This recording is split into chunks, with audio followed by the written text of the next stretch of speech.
Et j'ai à cœur aujourd'hui de vous parler des rêves.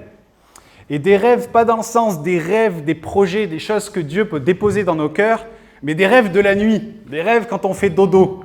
Parce que tous les hommes sur la terre dorment chaque nuit parce qu'on en a besoin et parce que Dieu l'a voulu ainsi. Si on dort et qu'on passe nos nuits à dormir et qu'il y a un jour, qu'il y a une nuit, c'était dans le projet, dans le plan de Dieu.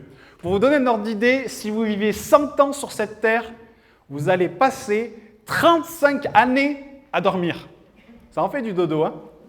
35 années, 35% de notre vie, on la passe à dormir. Pour certains, ce sera peut-être un peu moins, pour d'autres, un peu plus. Et puis d'autres qui aimeraient que ce soit plus, mais ce n'est pas autant que ce qu'ils voudraient. Mais en tout cas, alors que nous dormons, il va se passer des choses dans notre corps va se reposer, notre corps va se régénérer, et alors qu'on dort, on va se mettre à rêver.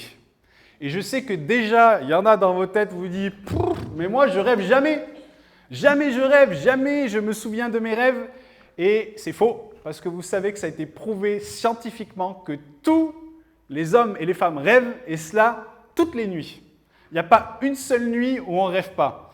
Et ce qui fait qu'on se rappelle de nos rêves ou non vient du degré, du type de sommeil dans lequel nous étions lorsqu'on se réveille. Vous savez, il y a différents, alors je ne suis pas un expert dans le domaine, il y a le sommeil paradoxal, le sommeil profond, le sommeil superficiel, et selon à quelle heure vous vous réveillez, ça va avoir un impact. Les rêves, ils sont également nécessaires pour que le cerveau puisse aussi décompresser de tout ce qu'on a accumulé pendant la journée. Vous savez, des fois, on vit des choses difficiles au travail, on vit des choses difficiles dans la journée, et pendant la nuit, on va ressasser ces choses. Et c'est comme si le cerveau faisait un flush de tout ça, il envoyait tout ça ailleurs pour vraiment permettre là aussi à notre cerveau de décompresser et de se reposer. Mais plus que des choses scientifiques et naturelles, les rêves sont quelque chose de spirituel, de profondément spirituel. Et c'est un sujet sur lequel on entend beaucoup de choses qui sont parfois du véritable mysticisme, malheureusement même dans le milieu chrétien. Et il est bon de ramener aussi les choses avec l'équilibre de la parole de Dieu. Mais lorsqu'on regarde à la parole, en fait, on réalise que les rêves sont malgré tout un canal que Dieu utilise pour parler à ses enfants. Alors, tout au long de la Bible, il nous est fait mention des rêves, que ce soit dans l'Ancien Testament comme le Nouveau Testament. Et chacun des rêves qui nous sont mentionnés ont eu un impact incroyable dans la vie de ceux et celles qui les ont eus. Dans l'Ancien Testament, alors d'après mes recherches, je dois avouer que je m'attendais à plus, mais dans l'Ancien Testament, il nous est mentionné 16 rêves. Et dans le Nouveau Testament, il nous est mentionné 6 rêves et seulement dans les évangiles. Donc en tout et pour tout, il y a seulement 22 mentions de rêves tout au long de la Bible. J'entends par là vraiment de rêves qui nous sont expliqués, pas les mentions sur les rêves ou des versets qui parlent des rêves, mais vraiment de rêves qui sont donnés. Et les rêves sont à bien différencier des visions, ce n'est pas la même chose. Donc je parle vraiment de rêves qui nous sont expliqués, qui nous sont donnés. Il y en a 22 références tout au long de la Bible. Et c'est vraiment important de ne pas confondre les rêves et les visions. Lorsque vous voyez le mot songe, rêve dans la Bible, c'est le même mot, c'est la même racine, c'est exactement la même chose. Donc pour vous donner quelques exemples, dans l'Ancien Testament, on a l'histoire d'Abraham qui, au cours d'une nuit, d'un rêve, a fait alliance avec Dieu. Vous savez que l'alliance entre Dieu et Abraham, lorsque Abraham se voit passer au milieu d'animaux qui sont découpés, tout ça, ça se passe dans un rêve. On a Joseph dont la destinée, la vocation a été révélée au travers d'un rêve.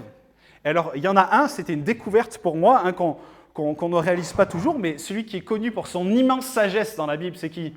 Salomon. Salomon a reçu sa sagesse au travers d'un rêve. Il nous est dit dans 1 Roi, au chapitre 3, au verset 5, « À Gabaon, l'Éternel lui apparut en rêve pendant la nuit, et Dieu lui dit, « Demande-moi ce que tu veux, et je te le donnerai. » Et ça s'est passé dans un rêve. Donc on voit, en fait, au travers de ces quelques exemples que j'ai pris, que les rêves sont l'un des canaux que Dieu peut utiliser pour nous parler et révéler ses desseins. Et j'insiste sur l'un des canaux, ce n'est pas le canal. C'est l'un des canaux que Dieu peut utiliser. Et c'est pour ça que c'est important, et c'est aussi ça que j'aimerais amener un peu ce matin au travers de cet enseignement, c'est important de laisser cette porte ouverte dans notre entendement, parce que les canaux de la parole, pour Dieu, ils sont nombreux dans nos vies. Et le souci, c'est que parfois, par notre éducation, par l'environnement dans lequel on a grandi, le type d'église dans lequel on a grandi, il y a certains canaux qui paraissent parfois plus acceptables que d'autres. Il y a des gens, pour eux, recevoir une instruction de Dieu, ça passe que par la parole de Dieu, ça passe que par la Bible. Rien d'autre n'est acceptable. Pour d'autres, ça va être aussi des paroles prophétiques, ça va être des visions, ça va être des rêves, des songes, ça peut être différentes choses. Et selon le milieu dans lequel on grandit, ça va affecter notre manière dont nous acceptons que Dieu nous parle. Et c'est vraiment important d'être ouvert à cela parce qu'on le voit dans la Bible que Dieu dit vraiment cela. On va le voir d'ailleurs dans un passage juste après, mais il nous demande d'être ouvert à la manière de parler. Vous savez, si on attend Dieu, que Dieu nous parle juste au travers de la parole de Dieu et qu'en fait il est en train de nous faire des grands signes à côté au travers de frères et de sœurs qui sont en train de nous parler, on va passer complètement à côté de la voix de Dieu. Et on dira, mais Seigneur, pourquoi tu ne parles pas? Mais il parle, juste pas de la manière que nous, on souhaite ou que nous, on aurait voulu. On voit dans le livre de Job, au chapitre 33, des versets 14 à 18, qui nous est dit ceci. « Dieu parle cependant tantôt d'une manière, tantôt d'une autre, et l'on n'y prend point garde. » Et moi, je prie vraiment que ce ne soit pas notre cas, qu'on ne prenne pas point garde à la voix de Dieu, mais qu'on soit attentif à la voix de Dieu. Et il nous est dit, il parle par des songes, par des visions nocturnes, quand les hommes sont livrés à un profond sommeil, quand ils sont endormis sur leur couche. Alors il leur donne des avertissements et met le sceau à ses instructions afin de détourner l'homme du mal et de le préserver de l'orgueil afin de protéger son âme de la fosse et sa vie des coups du glaive. Donc on voit dans ce passage que ce canal du rêve utilisé par Dieu, il a pour but de nous avertir, de nous instruire, de nous reprendre, de nous protéger des mauvaises voies qu'on pourrait emprunter. Et c'est vraiment important de réaliser que lorsque nous dormons, eh bien lui, notre esprit, il reste actif. Et je me suis dit, moi c'est quelque chose que j'ai toujours dit, je dis mais en fait, je n'ai même pas de fondement biblique pour expliquer ça, et je pense en avoir trouvé un qui est assez convaincant, c'est Dieu comme exemple. Dans Jean 4, au chapitre 24, il nous est dit que Dieu est esprit.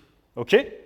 Et dans le psaume 121, verset 4, il nous révèle « Voici, il ne sommeille ni ne dort celui qui garde Israël. » Eh bien moi, je crois que de la même manière, nos esprits ne sommeillent point et la réception de ce que Dieu veut dire pendant la nuit, elle est même d'autant plus facilitée parce que nos raisonnements humains actifs, ils sont coupés, ils sont stoppés. Et en fait, c'est vraiment important de se dire « On va faire dodo, notre corps va faire dodo, nos yeux vont se fermer, notre âme va être plus ou moins actif, mais notre esprit, il est réveillé. » Et c'est de réaliser que parce que notre esprit est réveillé, et c'est par notre esprit qu'on rentre en communion avec Dieu, Dieu peut nous parler. C'est pour ça que même lorsqu'on fait des tâches, lorsqu'on travaille, lorsqu'on fait des choses, lorsqu'il nous dit « mais priez sans cesse » ou « louez sans cesse l'Éternel », en fait, c'est qu'on peut le faire parce que notre esprit, il est actif. Vous savez, des fois, quand on ouvre l'ordinateur, il y a les choses actives et il y a les tâches d'arrière-plan.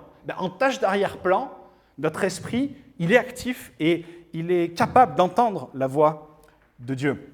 Et donc, pendant la nuit, Dieu peut nous parler et utiliser ce canal-là pour dire « Allez, il n'y a pas l'intelligence qui est en on, maintenant, je vais vous parler. » Même si pour autant, tous nos rêves, voire la grande majorité d'entre eux, ne sont pas forcément de Dieu. Et ça, c'est vraiment important, de ne pas tomber dans cette case où on voit tous les rêves que nous avons comme des prémonitions, parce que c'est vraiment quelque chose que Dieu a en horreur. Alors nos rêves, ils peuvent avoir 3 sources. La première source, c'est nous-mêmes, c'est notre âme. Il nous est dit dans Ecclésiaste 5, au verset 3, « En effet, de même que les rêves naissent de la multitude des occupations, de même un flot abondant de paroles engendre des propos inconsidérés. » Donc ces rêves, ils sont les plus fréquents et ils naissent de la multitude des activités de la journée. Je vous donne un exemple. Moi, par exemple, je fais des chantiers, je pose du placo, je fais des choses. Et des fois, il y a une problématique et je vais me coucher le soir et pendant toute la nuit, et je me réveille le matin, je sais que j'ai fait ça toute la nuit, j'ai tourné le truc dans tous les sens et je me réveille le matin avec la solution. Parce que c'est mon âme, le flot de mes activités quotidiennes qui a nourri mes rêves pendant cette nuit-là. Mais ça peut être aussi un repas trop gros. Des fois, quand vous mangez un poulet et vous allez vous coucher, il y a des chances que la nuit ne soit pas forcément bonne.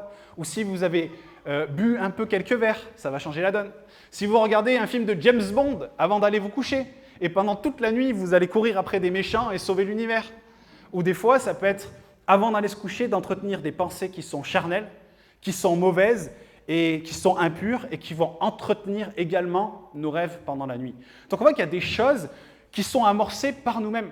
Il y a des gens, moi je connais des non-chrétiens qui disaient « mais c'est terrible, notre fille a des terreurs nocturnes, tout ça ». Mais en fait, avant d'aller se coucher, elle regarde des films d'horreur. À un moment donné, 1 + 1 = 2, quoi. Et il y a des choses, il n'y a pas besoin de tout spiritualiser. C'est-à-dire, ce qui nourrit mon âme, et la Bible nous dit que les yeux sont la fenêtre de l'âme, va venir entretenir ce qui se passe la nuit. Donc ça, c'est une première source. La deuxième source, c'est Dieu. Dieu peut être la source de nos rêves, comme on l'a vu dans Job au chapitre 33, au verset 14. J'ai également sélectionné d'autres rêves dans Nombre 12, au verset 6.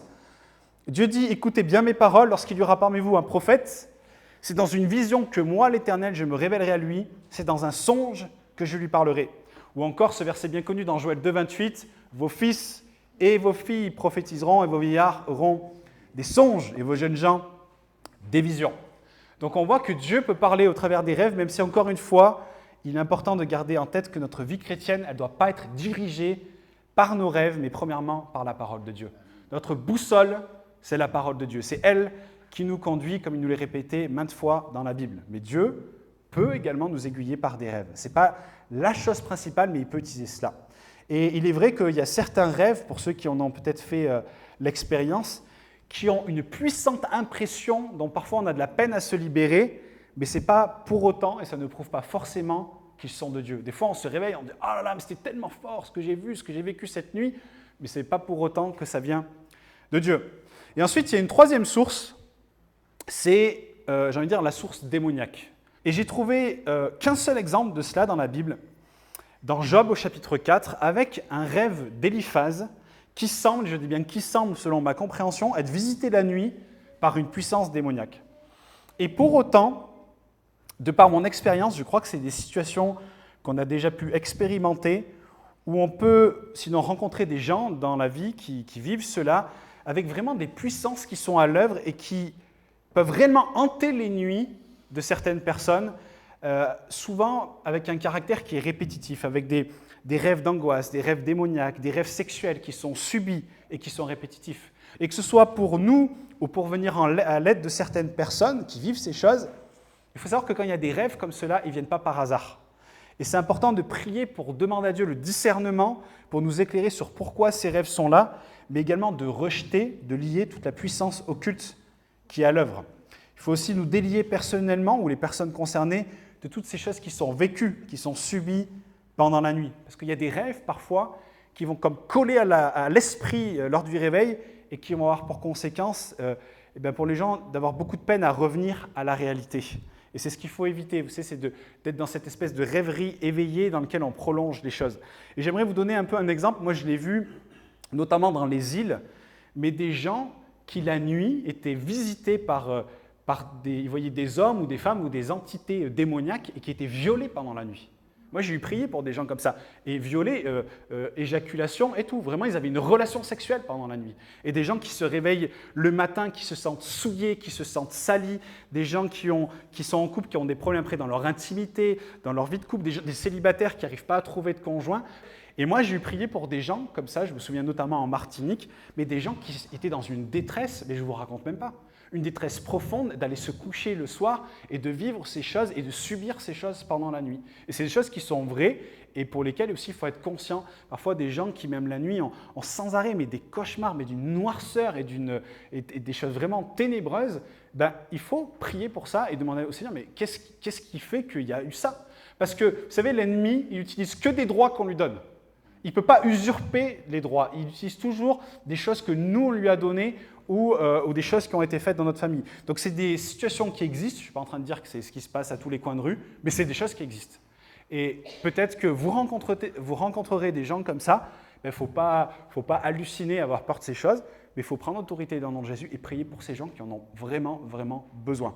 Si vous faites aussi des cauchemars à répétition, là encore aussi, il faut prier et se questionner vis-à-vis de cela. parce que ce n'est pas normal de faire des cauchemars toutes les nuits, ou des gens qui ont des rêves impurs, des relations sexuelles avec des personnes pendant leurs rêves. C'est souvent des gens qui déjà, quand ils sont conscients, ont des pensées impures et entretiennent déjà ces choses-là de manière naturelle dans leur vie. Donc souvent, il y a toujours une racine, il y a toujours une explication à ça, et c'est vraiment important de régler ces choses. Donc, il y a 3 sources. Alors, comment savoir, lorsqu'on a des rêves, si ce qu'on vient de vivre pendant la nuit est un rêve qui vient de la part de Dieu, et puis si tel est le cas, comment l'interpréter? Parce que comme on l'a vu avant, et c'est d'ailleurs aussi le cas pour les paroles prophétiques, lorsque Dieu parle, Dieu a un objectif. Et cet objectif, on l'a vu, c'est de nous reprendre, de nous encourager, de nous guider, de nous avertir, de nous protéger de certaines mauvaises voies qu'on pourrait emprunter. Donc lorsqu'on regarde dans la Bible, il y a 2 types de rêves. Il y a premièrement les rêves évidents, les songes évidents qui ne nécessitent aucune interprétation. Je vous donne un exemple. Rappelez-vous d'Abraham lorsqu'il est allé voir Abimélec, il avait peur de se faire tuer à cause de Sarah, sa femme, donc il a fait passer Sarah pour sa sœur. Et Abimélec, il a vu Sarah, il l'a trouvée très belle, il l'a prise pour lui, et pendant la nuit, il eut un songe. Alors Dieu apparut en songe à Abimélec et lui dit « Voici, tu vas mourir à cause de la femme que tu as enlevée, car elle a un mari. » C'est très clair, il n'y a pas de doute sur la marche à suivre. On voit qu'il n'y a pas d'interprétation à avoir. Un autre exemple, les mages qui sont allés visiter Jésus. Ils nous ont dit qu'ils sont allés voir Jésus, ils avaient vu Hérode auparavant, et pendant la nuit, ils ont eu un rêve de Dieu qui leur disait « Surtout, ne retournez pas voir Hérode, mais rentrez directement dans votre pays. » Donc on voit qu'il y a des rêves qui sont très clairs, il n'y a pas besoin d'avoir d'interprétation. Ensuite, il y a les songes, les rêves symboliques, qui, eux, nécessitent du discernement pour comprendre un peu ce qui se passe dans les rêves, les symboles qu'il y a dans les rêves, afin d'arriver à la compréhension du message que Dieu veut donner. On a, par exemple, le pharaon qui a eu ce rêve en Égypte et qui voyait des vaches maigres et des vaches grasses. Il n'avait aucune idée de ce qu'il y avait, mais derrière ça, il y avait une vraie symbolique. Et on se rend compte que ces gens-là étaient complètement impuissants pour comprendre leurs rêves. Ils ont dû faire appel à des hommes qui entendaient la voix de Dieu, qui connaissaient Dieu. Et interpréter, ce n'est pas une chose évidente dans la plupart des songes qu'on peut avoir. C'est pour ça qu'il faut vraiment faire preuve de vigilance pour ne pas tomber dans un espèce de mysticisme. Alors moi, je me suis dit que j'allais vous donner quelques éléments peut-être pratiques pour arriver à discerner un peu les rêves. Déjà, une chose toute bête, c'est notre état lorsqu'on se réveille. Est-ce que je suis dans un état de crainte? Est-ce que je suis dans un état de peur? Est-ce que j'ai un sentiment de joie, de paix? J'ai un fardeau de prière, d'intercession? Est-ce que je ressens comme un sentiment d'urgence vis-à-vis d'une situation? Un deuxième point qui est très important, c'est celui d'écrire nos rêves et d'écrire ceux dont on a l'impression qu'ils viennent de Dieu. Et ça, c'est quelque chose vraiment de biblique. On voit dans le livre de Daniel, au chapitre 7, au verset 1, il dit « La première année du règne de Belshazzar sur Babylone, Daniel fit un rêve. Des visions se présentèrent à son esprit pendant qu'il était sur son lit. Ensuite, il mit ce rêve par écrit et en raconta les points principaux. » Et ça, c'est important. Il l'a mis par écrit, il a raconté vraiment ce qui était factuel. Il n'a pas commencé à broder, à mettre ses interprétations, mais il est allé vraiment écrire ce qu'il a vu. On voit aussi le père de Joseph, Jacob, il nous dit qu'il a gardé le souvenir du rêve de son fils, parce qu'il a comme vu que ce n'était pas le temps. Donc parfois, on va avoir des rêves, on va les écrire, et ce n'est pas forcément le temps. Des fois, ça peut être juste de prier pour une situation, pour des gens, pas forcément besoin de le formuler, mais c'est important de l'écrire. Ensuite, c'est de prier pour savoir à qui s'adresse le rêve reçu. Est-ce que ça s'adresse à nous? Est-ce que ça s'adresse à un ami? Est-ce que ça s'adresse à un ministère? Est-ce que ça s'adresse à mon église? Vous voyez, c'est que des fois, il faut aussi vraiment chercher, questionner Dieu. Pourquoi je vois ci? Pourquoi je vois ça? Qu'est-ce que tu veux dire au travers de cela? Ensuite, un quatrième point, c'est à la lumière de la Bible, est-ce qu'il y a des éléments qui permettent de comprendre mon rêve? Par exemple, le lait, la manne, le pain, on sait que ça représente souvent dans la Bible la parole de Dieu. Même si en même temps, ce type de raisonnement, il a ses limites, parce que dans cette logique, un lion rugissant, ça peut être autant Jésus que ça peut être le diable. Donc en fait, il faut analyser aussi le contexte biblique, le contexte de nos rêves, pour vraiment aussi comprendre ce que Dieu veut dire. Donc moi, je vous donne simplement quelques éléments que je vous partage, mais il faut quand même réaliser une chose, et c'est là j'arrive dans le vif de mon sujet, c'est que lorsque Dieu parle, eh bien, que ce soit au travers d'un songe, au travers d'une vision, et qui veut nous parler au travers de ça, il le fera. J'entends par là que Dieu, il n'agit pas de manière perverse à nous laisser nous perdre dans tous les sens pour comprendre sa voix s'il veut nous parler. Si Dieu veut vous parler, il va vous parler. Mais qu'on n'invente pas la voix de Dieu là où elle n'est pas. S'il veut nous parler, il rendra la chose claire. C'est pour ça que les songes venant de la part de Dieu doivent nous apporter une vraie révélation. Ils doivent nous apporter un vrai message, sinon c'est que ça ne vient pas de lui. Et pour tout vous dire, moi je suis assez effaré de voir qu'il existe depuis maintenant plusieurs années certains livres chrétiens, certains ministères qui surfent un peu sur la vague des rêves et tout ça, en disant « vous achetez ce bouquin, vous serez en capacité d'interpréter vos rêves, si vous voyez ça, ça veut dire ci, si vous voyez ci, ça veut dire ça », et qui promettent en fait de décrypter vos rêves une fois que vous aurez ces petits livres en poche. Moi je suis désolé, ça me choque énormément pour la simple et bonne raison que la révélation de Dieu, ce n'est pas une méthode. Et quand Dieu parle, on l'a vu, il parle tantôt d'une manière, tantôt d'une autre, à nos cœurs personnellement, et il le fait à sa manière. Je ne dis pas que tous ces livres sont tous des déchets, mais il y en a malheureusement beaucoup où en fait on est dans le mystique en fait. On tombe dans des choses qui sont loin d'être quelque chose qui vient de Dieu. Donc il faut vraiment qu'on réalise cela, de ne pas tomber non plus dans ce piège de vouloir interpréter, de tomber dans des choses bizarres. Si Dieu parle et il veut nous parler, il le fera. Parce que là, c'est vraiment quelque chose d'important que nous voyons. Parce que lorsqu'on regarde de plus près, on s'aperçoit que les songes qui ne pouvaient pas être compris dans la Bible, c'est qu'ils étaient vus par des personnes qui soit ne connaissaient pas Dieu ou ne souhaitaient pas entendre la voix de Dieu. Je vous donne des exemples. Le pharaon, il ne connaissait pas Dieu. Les chansons, il ne connaissait pas Dieu. Le boulanger, il ne connaissait pas Dieu. Les 2 rêves du roi Nebuchadnezzar. Il y a plein d'exemples comme ça où en fait aucun d'eux ne connaissait Dieu et n'était à son écoute. Donc de ce fait, il ne pouvait pas recevoir l'interprétation de le rêve. Tandis qu'on prend Salomon, Laban, il a fait un rêve parce qu'il traitait mal Jacob et Dieu l'a repris en rêve. Joseph dans l'Ancien Testament, Joseph, le père adoptif de Jésus dans le Nouveau Testament et bien d'autres, on voit qu'il n'y avait aucun doute sur le message qui était communiqué à Dieu parce qu'il connaissait Dieu et pouvait entendre sa voix. Ça veut dire quoi? Ça veut dire que si Dieu vous donne un songe, il vous donnera lui-même l'explication. Et toutes ces personnes que j'ai citées, en fait, elles ne pouvaient pas comprendre leurs rêves parce qu'en réalité, elles ne connaissaient pas Dieu. Et mes amis, il faut qu'on se souvienne d'une chose, même quand vous avez des visions, vous recevez des choses, pas qu'on oublie qu'on est le temple du Saint-Esprit.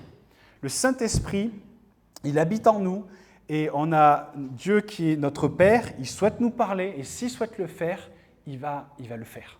Il va nous parler au travers de son esprit. On a une relation avec Dieu et c'est lui qui révèle toutes choses. Donc quand vous recevez des songes ou que vous avez des songes la nuit, c'est important de passer au travers de tous ces filtres, même quand vous avez parfois une vision, une parole prophétique que vous recevez, eh bien de passer tout ça au crible. Moi maintenant, j'aimerais vous partager ce qui me semble être une bonne marche à suivre concernant les rêves et les visions au travers de l'attitude de Pierre. L'exemple que je vais prendre, il ne s'agit pas d'un rêve, mais il s'agit d'une vision. Mais vous allez voir que la logique, elle est la même. C'est le jour où Pierre était sur un toit et il voit cette nappe qui descend du ciel avec tout un tas d'animaux impurs. Et il nous est dit, dans Acte 10, versets 17 à 20, tandis que Pierre ne savait en lui-même que penser du sens de la vision qu'il avait eue, voici, les hommes envoyés par Corneille, s'étant informés de la maison de Simon, se présentèrent à la porte et demandèrent à haute voix si c'était là que logeait Simon, surnommé Pierre. Et comme Pierre était à réfléchir sur la vision, l'Esprit lui dit, « Voici 3 hommes te demandent, lève-toi, descends et pars avec eux sans hésiter, car c'est moi qui les ai envoyés. » On voit dans ce passage que Pierre, il a une vision. Il voit quelque chose, il ne comprend absolument rien à ce qu'il voit, il ne sait pas ce que ça veut dire, et on voit qu'il est là et il réfléchit à cela. Il prie pour cela, et il essaye de comprendre ce qu'il en est, jusqu'à ce qu'à un moment donné, il y a des gens qui frappent à la porte, et on voit que le Saint-Esprit va continuer de lui parler en disant « Tu vas suivre ces hommes. Tu vas suivre ces hommes. » Et alors qu'il va suivre ces hommes, petit à petit, le Saint-Esprit va lui révéler la vision jusqu'à ce qu'il comprenne pleinement de quoi il était question. Et des fois, avec Dieu, en fait, on veut tout comprendre tout de suite. Mais il y a des fois, il y a des processus, et on voit, il n'y avait aucune logique. Pierre, il est là, dit « Seigneur, je ne comprends rien à ce que je vois. » Et là, il entend le Saint-Esprit qui dit « Il y a des hommes, va avec eux. » Ok. Et alors qu'il va avec eux, et qu'on lui explique qui est Corneille et ce qui se passe dans sa maison, alors là, tout commence à prendre sens. Et à ce moment-là, il commence à réaliser les choses et le Saint-Esprit l'a amené petit à petit à comprendre cela. Mais c'est la même chose pour nous. Des fois, ce n'est pas parce qu'on comprend tout qu'il ne faut pas avancer dans la direction que Dieu est en train de nous montrer. Et petit à petit, il va révéler les choses. Et c'est pour ça que tant qu'on n'a pas vécu ces étapes-là, c'est important aussi de ne pas partager ce qu'on a sur le cœur. De ne pas aller au-delà de ce que Dieu dit et de parler en notre propre nom. Parce que ça, c'est quelque chose que Dieu déteste. Je dis, si à chaque fois que les gens qui donnent des paroles ou donnent des rêves, réalisaient que quand ils disent qu'ils parlent de la part de Dieu, ils parlent vraiment de la part de Dieu, peut-être qu'on aurait moins de paroles prophétiques qui ne servent à rien dans l'Église. Parce que quand on dit qu'on parle de la part de Dieu, c'est-à-dire qu'on engage le nom de Dieu. Moi, je pense qu'on aura vraiment des comptes à rendre sur toutes les fois où on a engagé le nom de Dieu en disant « Dieu a dit ceci », alors qu'en fait, il ne disait pas cela. Et c'est pour ça que c'est vraiment important d'aller dans ce processus, parce qu'on voit que le peuple d'Israël, c'est ce qu'il a fait. Il recevait des songes, et après, il y avait des songes qui venaient d'eux-mêmes. Et ils ont commencé à partager ces songes et à amener le peuple d'Israël dans des voies qui étaient complètement contraires. Il nous est dit dans Jérémie 23, au verset 32, c'est Dieu qui parle, il dit « J'en veux à ceux qui prophétisent à partir de rêves pleins de fausseté, déclare l'Éternel. Ils les répètent et ils égarent mon peuple par leurs mensonges et par leurs vantardises. Moi, je ne les ai pas envoyés et je ne leur ai pas donné d'ordre. Ils ne sont vraiment d'aucune utilité à ce peuple, déclare l'Éternel. » Donc c'est vraiment ce qu'il est dit. C'est pour ça qu'il faut passer par ce processus. Et quand Dieu parle, ses songes sont clairs et évidents, même s'il est parfois possible que ça prenne du temps pour les comprendre dans toute leur plénitude. Et Dieu peut donner une certaine lumière au départ pour nous amener à comprendre plus tard, comme ça a été le cas pour Joseph et comme ça a été le cas pour Pierre. Il y a un processus qui se fait. Et que ce soit des rêves, des visions, des paroles prophétiques, il ne faut pas aller au-delà du message. Mais moi, j'aimerais vous dire, certains d'entre vous, vous dites « mais moi, je ne rêve pas, je ne reçois pas ». Vous savez, on a été créé pour entendre la voix de Dieu. On a été créé pour être en communion avec lui. Moi, j'aime beaucoup Pierre Daniel, il dit souvent cela, de la même manière que les oiseaux ont été créés pour voler, on a été créés pour entendre la voix de Dieu. Si Dieu nous a créé esprit, âme et corps, et que les animaux, ils ont été créés âme et corps, c'est parce que Dieu voulait une relation toute particulière avec les êtres humains. Chacun d'entre nous, on est appelé à dialoguer avec Dieu, à entendre la voix de Dieu. Et Dieu peut parler de bien des manières et n'excluez aucun des canaux que Dieu peut utiliser dans votre vie pour vous parler. Parce qu'il souhaite parler à chacun d'entre nous. On n'est pas tous prophètes, mais on est tous appelés à être prophétiques. On n'est pas tous pasteurs, mais on est tous appelés à être pastoral. On n'est pas tous évangélistes, mais on est tous appelés à évangéliser. Je ne sais pas si vous voyez ce que je veux dire, mais on est appelés à vivre ces choses. Alors pourquoi moi je vous parle de ça aujourd'hui ? Parce que, comme je le disais tout à l'heure, on aime le Seigneur. Si on est là, c'est qu'on aime Dieu, qu'on veut le suivre et qu'on veut écouter ses instructions. Et il parle de plein de manières. De plein de manières. Moi, je ne sais pas pour vous, mais j'ai vécu des périodes de ma vie où je dis « Seigneur, mais je ne t'entends pas, jusqu'à fait, je me rends compte qu'il parlait depuis le début. » Simplement, moi, je n'étais pas là où il parlait. Et des fois, on demande à Dieu de nous parler de telle ou telle manière, parce qu'on aimerait que ce soit comme ça, mais Dieu parle comme il a envie de parler. Et il le fait comme il a envie et quand il en a envie. Et c'est pour ça que parce qu'il parle bien des manières, il ne faut pas exclure le domaine des rêves. J'en ai parlé parce qu'on n'en parle pas souvent de cette manière-là, mais on a un Dieu qui veut nous parler en tout temps, et même la nuit.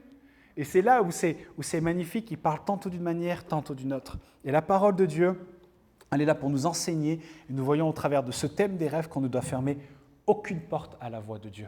Peut-être du milieu d'église dans lequel vous avez grandi, ça vous paraît bizarre ce que je vous dis. Mais gardez l'esprit ouvert à ce que Dieu veut faire. Et restez à son écoute et restez vraiment, j'ai envie de dire, enclin à accepter ça de la part de Dieu. Vous savez, il y a une chose qu'on réalise grâce à l'histoire de Joseph. Lorsqu'il a parlé de son rêve, on voit que malgré le dysfonctionnement familial, les rivalités, le rejet de la part de sa famille et toute la situation de dingue qui est partie de cela, il y a une chose qui n'a pas été rejetée dans cette situation, c'était le rêve. Personne dans la famille de Joseph n'a été choqué qu'ils disent que Dieu lui a parlé au travers d'un rêve. Tous étaient choqués de ce que Dieu a dit au travers du rêve de Joseph, mais personne n'était surpris. Il y avait, je ne sais pas si on peut dire les choses ainsi, mais il y avait une culture du rêve qui était présente. Les gens acceptaient cela, ils étaient prêts à entendre cela. Et on voit qu'au fond, en fait, ce qui les a amenés à s'opposer à lui, c'était ce que Dieu avait donné et communiqué au travers du rêve. Mais de la même manière, j'ai envie de dire, gardons nos cœurs, gardons nos intelligences et nos esprits ouverts à ce que Dieu peut révéler au travers des rêves. Et ça peut être, peut-être pour certains d'entre vous qui n'avaient jamais vécu ça, qui n'avez jamais expérimenté ça, peut-être avant d'aller vous coucher, faites l'expérience ce soir, de prier avant de vous coucher en disant « Seigneur, je vais dormir, mon corps va dormir, mais mon esprit est éveillé. Parle-moi cette nuit, révèle-toi à moi. S'il y a des choses dans lesquelles tu as besoin de me parler dans ma vie, fais-le. Reprends-moi, guide-moi, et je suis à ton écoute. » Vous savez, comme Samuel disait « Parle, ton serviteur écoute. » Moi, j'aime faire cette prière. Des fois, le soir, je dis « Seigneur, je vais m'endormir, mais parle-moi. Je veux écouter. Mon esprit veut t'écouter. J'ai soif de toi. » Ça peut être aussi de proclamer des versets. Un verset que moi j'aime particulièrement où il dit « Je me couche et je m'endors en paix, car toi seul, ô Éternel, tu me donnes la sécurité dans ma demeure. » Un autre verset dans Colossiens 3,2 qui nous dit « De toutes vos pensées, tendez vers les réalités d'en haut et non vers celles qui appartiennent à la terre. » Dire « Seigneur, ok, je m'endors, mais je veux tendre, même dans mon sommeil, aux réalités d'en haut. Parle-moi, Saint-Esprit, révèle-moi des choses. Je suis à ton écoute. » Mais tout ça, ça ne peut pas se passer si on s'endort avec des pensées impures. Si on s'endort ou on entretient des choses qui sont impures dans nos vies. Dieu parle au travers de canaux qui sont épurés, qui sont propres. De demander pardon avant d'aller vous coucher aussi pour vos péchés. Que vraiment, on garde cet esprit ouvert. Parce que Dieu parle. On a un Dieu qui nous parle et il parle encore aujourd'hui. Et il désire parler à chacun de ses enfants et il désire parler à chacun d'entre nous, tantôt d'une manière, tantôt d'une autre. Que ce soit sa parole, que ce soit le témoignage d'un frère, d'une sœur, d'un rêve, d'une vision, de je ne sais, qu'on soit ouvert aux différents canaux de la voix de Dieu. Parce qu'on a un Dieu qui parle. Amen.